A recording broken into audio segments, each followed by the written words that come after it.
আমরা পুশিন ঠেকানোর জন্য সতর্ক আছি। আমাদের বিজিবি খুব প্রশংসনীয় কাজ করছে প্রত্যেকটা বর্ডারে, যেখানে যেখানে পুশিনের চেষ্টা হচ্ছে সেখানে তারা বাধা দিচ্ছে।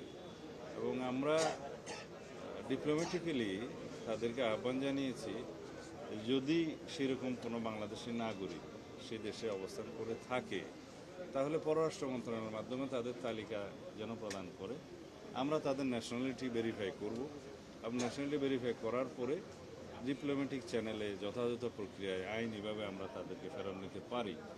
সেরকম কিছু ইন্ডিয়ান ন্যাশনালও আমাদের এখানে পুশিন হয়ে এসছে, আদালতের মাধ্যমে তাদেরকে যথাযথ জিম্মায় দেওয়া হয়েছে, এরকম আছে।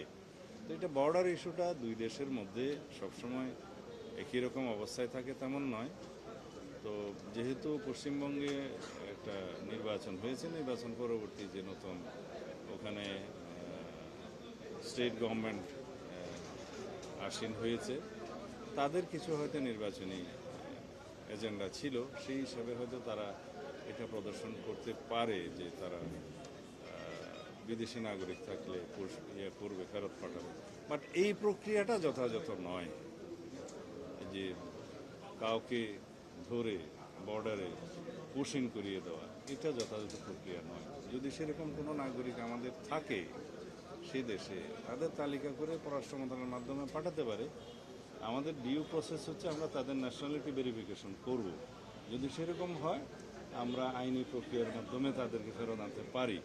আদারওয়াইজ ন্যাশনালিটি ভেরিফিকেশন না হলে তো একটা বিভ্রান্তি থেকে যাবে, ধোঁয়াশা থেকে যাবে।